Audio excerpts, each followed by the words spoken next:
This week's movies: Drinking Buddies, The World's End, and The Grandmaster.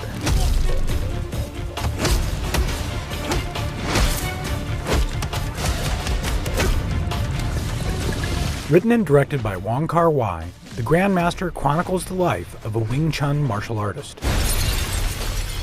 In her review, Manohla Dargis writes, "However much history informs the movie, it is, at its most persuasive, about the triumph of a style that is not reducible to ravishing surfaces, but an expression of meaning. The fight scenes are by turns kinetic and sublime. Each has a different cadence, inflection, and purpose, and, like numbers in a musical, either drive the story or bring it to an enchanted standstill.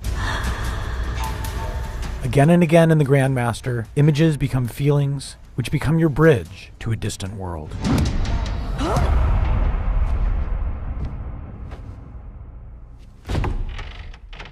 And we're back, just like the Five Musketeers. Three Musketeers, isn't it? Well, nobody knows how many there were, really, do they? You do know that the Three Musketeers is a fiction, right? Written by Alexander Dumas. A lot of people are saying that about the Bible these days. What, that it was written by Alexander Dumas? Don't be daft, Steve. It was written by Jesus. Are we there yet? Let's do this! Directed by Edgar Wright, The World's End is about 5 British men who reprise a pub crawl they tried but failed to finish as teenagers.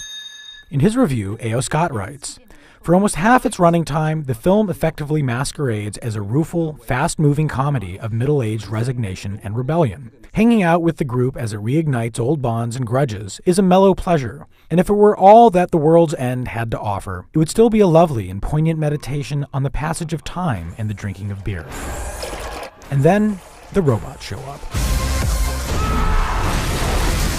He's with Jim right now. You left him with Jim? Yeah.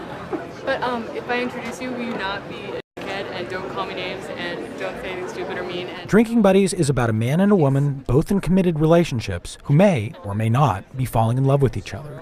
In his review, A.O. Scott writes, "In a different kind of movie, the hijinks would commence a crescendo of complications, leading to a predictable happy ending. But the director, Joe Swanberg, leaves room for contingency, confusion, and randomness. Let's go swimming. The protagonists are obviously in love, and for a while the operative question seems not to be whether they will sleep together, but when.